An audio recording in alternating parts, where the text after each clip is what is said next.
നമസ്കാരം. ഞാൻ doctor Firdous Iqbal Changampally, chief physician, Changampally Vaidyabhavan, Thirunavaya. ഇന്നത്തെ വീഡിയോയിൽ ഞാൻ പറയാൻ പോകുന്നത് മുഖത്തെ രോമ വളർച്ചയെ കുറിച്ചാണ്. ഇതിൽ മുഖത്ത് രോമം വളരുന്നത് പെൺകുട്ടികൾക്കും അതുപോലെ തന്നെ വളരാതിരിക്കുന്നത് ആൺകുട്ടികൾക്കും വളരെയേറെ ബുദ്ധിമുട്ടുണ്ടാക്കുന്ന കാര്യമാണ്. ഈ രണ്ട് കാരണം പറഞ്ഞും എൻ്റെ അടുത്ത് പേഷ്യൻസ് വരാറുണ്ട്. അതുകൊണ്ടാണ് ഇങ്ങനെ ഒരു വീഡിയോ ചെയ്യാമെന്ന് ഉദ്ദേശിച്ചത്. മുഖത്ത് വരുന്ന രോമ വളർച്ച, മൂക്കിന് താഴെ മീശ പോലെ വരുന്നത് പെൺകുട്ടികളിൽ വളരെയേറെ മാനസിക പ്രശ്നങ്ങൾ ഉണ്ടാക്കുന്നതായിട്ട് കണ്ടിട്ടുണ്ട്. ചിലരെങ്കിലും ഇത് തുറന്നു പറയാതെയും എന്നാൽ ആരെങ്കിലും കളിയാക്കുകയോ അതിനെപ്പറ്റി ചോദിക്കുകയോ ചെയ്യുമ്പോൾ വളരെയധികം ചമ്മലോട് കൂടിയിട്ട് ഒതുങ്ങിക്കൂടുന്നവരായിട്ടും ഞാൻ കണ്ടിട്ടുണ്ട്. മറ്റു ചിലർ പല മരുന്നുകളും പ്രയോഗിച്ച് നോക്കിയിട്ടും ഒരു ഗുണവും കിട്ടുന്നില്ല എന്ന് പറഞ്ഞ് നിരാശയിൽ ഇരിക്കുന്നവരെയും കാണാറുണ്ട്. എന്താണ് ഇതിനൊരു പ്രതിവിധി എന്ന് നമുക്ക് നോക്കാം. ആദ്യം നമുക്ക് പെൺകുട്ടികളുടെ കാര്യം നോക്കാം. പെൺകുട്ടികളിൽ ഇങ്ങനെ അമിത രോമ വളർച്ചയ്ക്ക് ഒരുപാട് കാരണങ്ങളുണ്ട്. അതിൽ ഏറ്റവും പ്രധാനപ്പെട്ട കാര്യം ഹോർമോൺ ഇംബാലൻസ് ആണ്. പ്രധാനപ്പെട്ട കാര്യവും ഒരേ ഒരു കാര്യവും വേണമെങ്കിൽ ഈ ഹോർമോൺ ഇംബാലൻസ് തന്നെയാണെന്ന് പറയാം.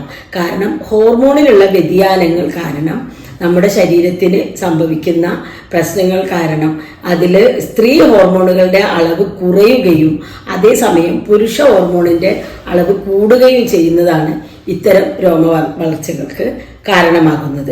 നമ്മുടെ ശരീരത്തിൽ കാണുന്ന മുടികൾ അല്ലെങ്കിൽ പലതരത്തിലുള്ള ഹെയർ ഗ്രോത്ത് ഉണ്ട്. ഇതിൽ നമ്മൾ സ്ത്രീകൾക്ക് തലയിലെ തലയിലെ മുടി കൂടുതൽ വളരുകയും മുഖത്ത് രോമ വളർച്ച ഇല്ലാതാവുകയും ചെയ്യുന്നത് സ്ത്രീ ഹോർമോണുകൾ കൃത്യമായിട്ട് പ്രവർത്തിക്കുമ്പോഴാണ്. നമ്മൾ പലപ്പോഴും മുടി വളരാൻ വേണ്ടി ഉള്ളിലേക്ക് തരുന്ന മരുന്നുകൾ അതോടൊപ്പം മുഖത്തെ രോമ വളർച്ച കുറക്കുകയാണ് ചെയ്യല്. എൻ്റെ അടുത്ത് ഒരു പേഷ്യൻ്റ് ഇങ്ങനെ ഒരു ഡൗട്ട് ചോദിച്ചിട്ടുണ്ടായിരുന്നു. ഡോക്ടർ, എൻ്റെ മുടി കൊഴിഞ്ഞു പോവുകയാണ്, അപ്പോൾ മുടി കൊഴിയുന്നതിന് ഞാൻ മരുന്ന് കഴിക്കുമ്പോൾ അതോടൊപ്പം എൻ്റെ മുഖത്തെ രോമം വളരില്ലേ എന്ന്. അത് രണ്ടും രണ്ട് കാറ്റഗറിയാണ്. അതാണ് ഇവിടെ നമ്മൾ മനസ്സിലാക്കാനുള്ളത്. അപ്പോൾ ഇത്തരം അവസ്ഥയിൽ കഴിക്കാവുന്ന ഒരു മരുന്ന് ഞാൻ പറഞ്ഞു തരാം. ഇതിൻ്റെ വീഡിയോയുടെ അവസാനത്തിൽ പറയാം, 1-2 മരുന്നുകൾ പറയാം. പിന്നെ ഇതിന് മറ്റ് കാരണങ്ങൾ, ജനറ്റിക് റീസൺസ് കൂടാതെയുള്ള മറ്റ് പല കാരണങ്ങളുണ്ട്. ഹോർമോൺ റീസൺ പറഞ്ഞു. ജനറ്റിക്കലി ചില ഫാമിലികളിൽ പ്രകൃത്യാ തന്നെ രോമ വളർച്ച കൂടുതലുണ്ടാകും. അതും ഈ മീശരോമങ്ങളായിട്ട് വളർന്ന് വരുന്നത് കാണാറുണ്ട്. പിന്നെ ഗർഭാശയ രോഗങ്ങൾ, അതുപോലെ മറ്റ് ചില രോഗങ്ങൾ, അസിഡിറ്റി എന്ന് പറയുമ്പോൾ ചില തരം ഭക്ഷണങ്ങൾ ദഹിക്കാതെ വരികയും അതുകൊണ്ട് തന്നെ ആ ഭക്ഷണത്തിൻ്റെ അഭാവം കാരണവും രോമ വളർച്ച കൂടുന്നതായിട്ട് കണ്ടിട്ടുണ്ട്. അപ്പം നമ്മുടെ ഫുഡിൽ ശ്രദ്ധിക്കേണ്ടതെന്ന് പറഞ്ഞാൽ അസിഡിറ്റി കുറക്കുന്ന രീതിയിലുള്ള ഭക്ഷണങ്ങൾ കൂടുതൽ കഴിക്കുക. ന്യൂട്രീഷൻസ് നല്ലോണം കിട്ടുന്ന അതായത് ഓയിലി ആയിട്ടുള്ള സാധനങ്ങൾ കൂടുതൽ കഴിക്കണം.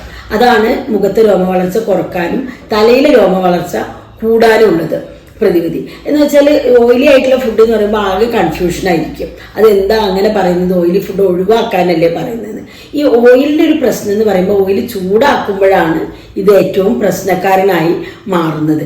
നമ്മളിപ്പോൾ ഒലീവ് ഓയിൽ, എള്ളെണ്ണ, അതുപോലെ തന്നെ വെളിച്ചെണ്ണ, ഈ ഓയിലുകളെ ഏതെങ്കിലും ചൂടാക്കാതെ 1 സ്പൂണോ 2 സ്പൂണോ കഴിക്കുന്നത് ഗുണകരമാണ്.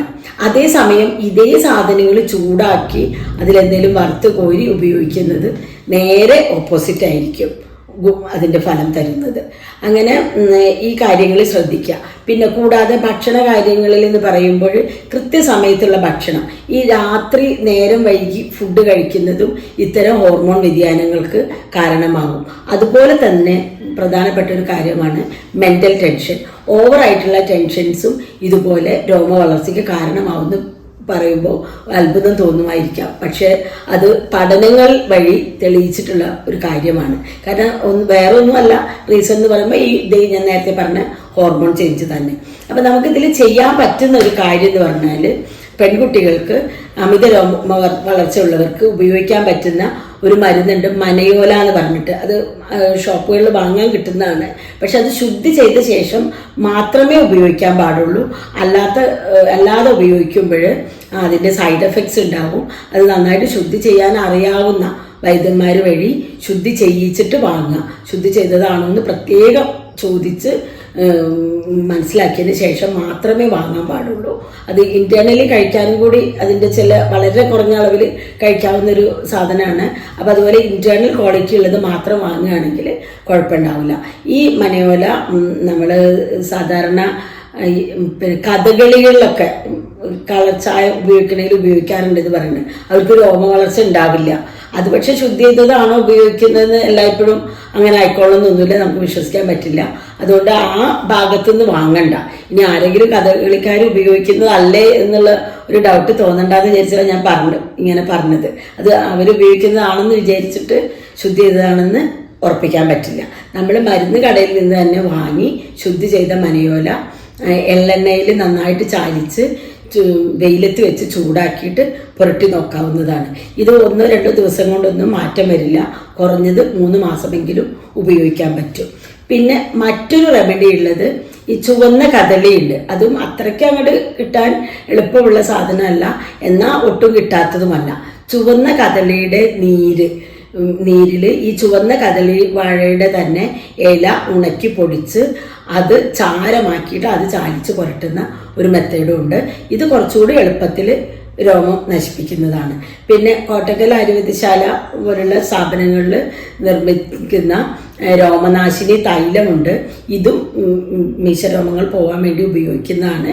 പക്ഷെ ഇതും ഒരുപാട് കാലം ഉപയോഗിച്ചാൽ മാത്രമേ ഗുണം കിട്ടുള്ളൂ. ഇതുകൊണ്ട് മാത്രം ഗുണം കിട്ടുകയുമില്ല. ഇന്റേണൽ മെഡിസിൻസും ഇന്റേണൽ ആയിട്ടുള്ള കാര്യങ്ങളും നോക്കേണ്ടതുണ്ട്. അത് ഞാൻ പറയാം. പിന്നെ വേറൊന്ന് കുറച്ചുകൂടി എളുപ്പത്തിൽ ഞാൻ എൻ്റെ പേഷ്യൻസിന് സാധാരണ പറഞ്ഞു കൊടുക്കാറുള്ള ഒരു മരുന്നുണ്ട്. അത് ഞാൻ നിങ്ങൾക്ക് പറഞ്ഞു തരാം. എന്ന് വെച്ചാൽ മഞ്ഞളിൻ്റെ ഇല നന്നായിട്ട് തണലിൽ ഉണക്കണം. ഉണങ്ങി കഴിഞ്ഞതിന് ശേഷം കരിച്ച് ചാരമാക്കുക. ഈ ചാരവും ഇതിൽ മഞ്ഞൾപ്പൊടിയും, കസ്തൂരി മഞ്ഞൾ ആവണമെന്നില്ല, സാധാരണ മഞ്ഞളാണ് ഏറ്റവും ഗുണം. അത് സാധാരണ നമ്മൾ കരക്കെടുക്കുന്ന മഞ്ഞൾ പുഴുങ്ങിയതായിരിക്കും. അതുകൊണ്ട് പച്ചമഞ്ഞൾ ഉണക്കിയതിന് ശേഷം, അതും തൊലിയോട് കൂടി തന്നെ ഉണക്കിയതിന് ശേഷം പൊടിച്ചെടുത്തതും ഈക്വലായിട്ട് ചേർക്കുക. ഈ ചേർത്തതിൻ്റെ ഒരു പകുതി ഭാഗം പഞ്ചസാര കരിച്ചിട്ട് ചേർക്കുക. ചെറുതായിട്ടൊന്ന് കരിക്കണം. എന്നിട്ട് ഇതെല്ലാം കൂടി മിക്സ് ചെയ്ത് നമുക്ക് സൂക്ഷിക്കാവുന്നതാണ്. അത് വെള്ളത്തിൽ ചാലിച്ച് രാത്രി ഉറങ്ങുന്ന സമയത്ത് മേലെ പുരട്ടിയിടാം. മീശാതാടി അതുപോലെയുള്ള ഭാഗങ്ങളിൽ പുരട്ടിയിടാം. പക്ഷെ അത് കുറേ സമയം 3 months എങ്കിലും ഉപയോഗിച്ചാൽ മാത്രമേ മാറുള്ളൂ. എൻ്റെ അടുത്ത് ഞാൻ ഈ റെമഡി പലർക്കും പറഞ്ഞു കൊടുത്തിട്ട് ചിലരൊക്കെ എന്നോട് ചോദിക്കാറുണ്ട്, കുറേ കാലമായി ഡോക്ടർ ഉപയോഗിക്കുന്നത് മാറുന്നില്ല. പക്ഷെ പിന്നീട് ഞാൻ ഇതുപോലെ വീണ്ടും ഉപയോഗിക്കൂ എന്ന് പറഞ്ഞിട്ട് ഇന്റേണൽ മെഡിസിൻ കൊടുക്കാറുണ്ട്. അതിൻ്റെ കൂടെ ചെയ്തിട്ട് കംപ്ലീറ്റ് ആയിട്ട് മാറിപ്പോകുന്നത് കണ്ടിട്ടുണ്ട്. ഇതിന് സാധാരണ നിലക്ക് അങ്ങനെ സൈഡ് എഫക്ട്സ് ഇല്ല. മറ്റ് നേരത്തെ പറഞ്ഞ 2 മരുന്നുകളും സൂക്ഷിച്ച് ഉപയോഗിക്കേണ്ടതാണ്. ഇതാകുമ്പോൾ അങ്ങനെ സൈഡ് എഫക്ട്സ് ഇല്ല. ഈ മരുന്നുകൾ ഉപയോഗിച്ച് നോക്കാം. പിന്നെ ഇതിൻ്റെ കൂടെ ഇന്റേണൽ മെഡിസിനായിട്ട് കോംപ്ലിക്കേഷൻ ഇല്ലാതെ ഉപയോഗിക്കാൻ പറ്റിയത് കല്യാണഗുളം എന്ന് പറഞ്ഞൊരു മരുന്നുണ്ട്. അതെല്ലാവർക്കും ഏത് കണ്ടീഷനിലും ഉപയോഗിക്കാവുന്ന മരുന്നായതുകൊണ്ട് മാത്രമാണ് പറയുന്നത്. അല്ലാത്ത നിലക്ക് ഞാൻ ഒരിക്കലും മരുന്നുകൾ ഇതുപോലെ വീഡിയോ വഴി പറയുന്നതിൽ പ്രിഫർ ചെയ്യുന്നില്ല. ഈ കല്യാണഗുളം 2 ടീസ്പൂൺ വീതം രാത്രി കഴിക്കാം. അത് പക്ഷേ ഈ നേരത്തെ പറഞ്ഞ പോലെ തന്നെ പെട്ടെന്ന് ഗുണം ചെയ്യില്ല. 1 വർഷമെങ്കിലും കഴിക്കേണ്ടി വരും. അതും നല്ലൊരു റെമഡിയാണ്. പിന്നെ ഭക്ഷണത്തിൽ കൂടുതൽ ഫ്രൂട്ട്സും വെജിറ്റബിൾസും ഉൾപ്പെടുത്തുന്നതും പിന്നെ അത്തിപ്പഴം ഉൾപ്പെടുത്തുന്നതും ഗുണകരമായിരിക്കും. ഇത് ഒരു സ്കിന്നിൻ്റെ മാത്രം പ്രോബ്ലം അല്ലാത്തത് കൊണ്ട് തന്നെ ഞാൻ വീണ്ടും പറയുകയാണ്, ദീർഘകാലം ഉപയോഗിക്കേണ്ടി വരും. ഇതാണ് പെൺകുട്ടികളെ സംബന്ധിച്ച് രോമ വളർച്ച തടയാനുള്ള ചില മാർഗങ്ങൾ. ഇത് കൂടാതെ കൂടുതലായിട്ടുള്ളവരാണെങ്കിൽ, അമിതമായിട്ടൊക്കെ ഉണ്ടെങ്കിൽ ഡോക്ടറെ കണ്ട് വേണ്ട രീതിയിൽ ട്രീറ്റ്മെൻറ്റ് ചെയ്യേണ്ടതാണ്. പിന്നെ ആൺകുട്ടികളെ സംബന്ധിച്ച് രോമം വളരാത്തതും ഇതുപോലെ തന്നെ പുരുഷ ഹോർമോണായ ടെസ്റ്റോസ്റ്റെറോണിൻ്റെ കുറവോ അതുപോലെ തന്നെ അളവുണ്ടെങ്കിലും അതിൻ്റെ ക്വാളിറ്റിയുടെ കുറവോ ആയിരിക്കാം. ഇങ്ങനെ 2 റീസണും ഇതിൽ വരുന്നുണ്ട്. നമ്മൾ സാധാരണ ടെസ്റ്റ് ചെയ്ത് നോക്കുമ്പോൾ ക്വാണ്ടിറ്റിയാണ് നോക്കുക. ക്വാളിറ്റി ടെസ്റ്റ് ചെയ്യാൻ മാർഗങ്ങളുണ്ട്, പക്ഷെ അത്ര കോമൺ അല്ല. അപ്പോൾ ഇതുകൊണ്ട് മീശയും താടിയും ഉണ്ടാവണമെന്ന് ആഗ്രഹിക്കുന്ന ആളുകൾക്ക് മീശയും താടിയും ഇല്ലാതിരിക്കുന്ന ഒരവസ്ഥ വരാറുണ്ട്. അത്തരം സന്ദർഭങ്ങളിൽ ഉപയോഗിക്കാൻ പറ്റിയിട്ടുള്ള മെഡിസിൻസിൽ ഒരെണ്ണമാണ് ബീഫിൻ്റെ ബീഫ് ലിവർ. ഇതിൽ പറയുന്ന ഒരു മരുന്നാണ്. കഴിക്കാവുന്നവരാണെങ്കിൽ കഴിക്കാൻ പറ്റും. അല്ലാതെ വെജിറ്റേറിയൻ ഫുഡിൽ പറയുന്നതിൽ ഉള്ളത് കൂടുതലും മുള്ളങ്കിയാണ്. മുള്ളങ്കി നമ്മൾ അധികം കഴിക്കുന്ന ഒരു ഫുഡല്ല. വൈറ്റ് കളറിലുള്ള റാഡിഷ് എന്ന് പറയുന്ന ഈ സാധനം വെള്ളത്തിലിട്ട് വെച്ചിട്ട് കഴിക്കുന്നത് താടി രോമങ്ങൾ വളരുന്നതിന് സഹായിക്കും. നേരത്തെ പറഞ്ഞതുപോലെ തന്നെ ഒരുപാട് കാലം ഉപയോഗിക്കേണ്ടി വരും. പിന്നെ അത് കൂടാതെ വേറെ പുരട്ടാനുള്ള ഒരുപാട് തൈലങ്ങളുണ്ട്. അതിൽ പ്രധാനമായിട്ടും മാലത്യാദി കേരം ഉപകാരപ്രദമായിട്ട് കാണുന്നുണ്ട്. ഈ മാലത്യാദി കേരത്തിൽ തന്നെ മഞ്ചട്ടിയുടെ പൊടിയോ അതല്ലെങ്കിൽ എഷ്ടി ചൂർണം, ഇരട്ടി മധുരത്തിൻ്റെ പൊടി, കരിഞ്ജീരകത്തിൻ്റെ പൊടി ഇവയെല്ലാം ചേർത്ത് മിക്സ് ചെയ്തിട്ട് എണ്ണ ചെറുതായിട്ടൊന്ന് ചൂടാക്കിയിട്ട് താടിയിൽ തേക്കുന്നത് ഗുണകരമാണ്. അതിൽ ഈ പറഞ്ഞ 3 ഏറ്റവും ഗുണകരമായിട്ടുള്ളത് കരിഞ്ജീരകത്തിൻ്റെ പൊടിയാണ്. മാലത്യാദി കേരം എടുത്തിട്ട് അതിൽ കരിഞ്ജീരകം ചേർത്തിട്ട് ഒരു രാത്രി വെച്ചതിന് ശേഷം പിറ്റേ ദിവസം ചെറുതായിട്ടൊന്ന് ചൂടാക്കിയിട്ട് താടി രോമമുള്ളെടുത്ത് നന്നായിട്ട് പുരട്ടുന്നത് ഗുണകരമായിരിക്കും. അതുപോലെ തന്നെ നരസിംഹ രസായനം എന്ന ഒരു ആയുർവേദിക് മെഡിസിൻ ഉണ്ട്. അത് ഉപയോഗിക്കുന്നത് നല്ലതാണ്. പക്ഷെ നരസിംഹ രസായനം ഉപയോഗിക്കുമ്പോൾ ഇത് രസായനമായതുകൊണ്ട്, രസായനം എന്ന് പറയുമ്പോൾ നമ്മൾ ബോഡിയുടെ ശുദ്ധീകരണം കഴിഞ്ഞതിന് ശേഷം ഉപയോഗിച്ചാലേ വേണ്ടത്ര ഗുണം കിട്ടുള്ളൂ. അതുകൊണ്ട് തന്നെ ഒരു ആയുർവേദ ഡോക്ടറെ കണ്ടിട്ട് എന്തൊക്കെയാണ് നിങ്ങളുടെ ബോഡിയുടെ കണ്ടീഷൻ എന്ന് മനസ്സിലാക്കിയ ശേഷം ബോഡി ശുദ്ധീകരിച്ചതിന് ശേഷം മാത്രം ഉപയോഗിക്കാം. അതല്ലാത്ത നിലയ്ക്ക് ഇപ്പോൾ നിങ്ങൾ വേറെ ഏതെങ്കിലും ട്രീറ്റ്മെൻറ്റിനൊക്കെ ആയുർവേദ ഹോസ്പിറ്റലിൽ ട്രീറ്റ്മെൻറ്റ് കഴിഞ്ഞ ഉടനെ ആണെങ്കിൽ മിക്കവാറും ഈ ശുദ്ധീകരണ ട്രീറ്റ്മെൻറ്റുകൾ എന്തെങ്കിലുമൊക്കെ ചെയ്തിട്ടുണ്ടാവും. അങ്ങനെയുള്ള ആളുകൾക്ക് ഡയറക്റ്റായിട്ട് തന്നെ ഉപയോഗിക്കുമ്പോൾ കുഴപ്പമുണ്ടാവില്ല. കാരണം എന്താണെന്ന് വെച്ചാൽ ഇംപ്യൂർ ആയിട്ടുള്ള ശരീരത്തിൽ രസായന മരുന്നുകൾ ഫലപ്രദമായിരിക്കില്ല. അതുകൊണ്ടാണ് നമ്മൾ ഈ പലപ്പോഴും പറയുന്നത് ആയുർവേദ ഗ്രന്ഥങ്ങളിലൊക്കെ രസായനങ്ങളുടെയൊക്കെ ഗുണങ്ങൾ 2-3 പേജ് കണക്കിൽ എഴുതിയിട്ടുണ്ടാവും. പക്ഷെ ഇതൊക്കെ കണ്ടീഷണലാണ്.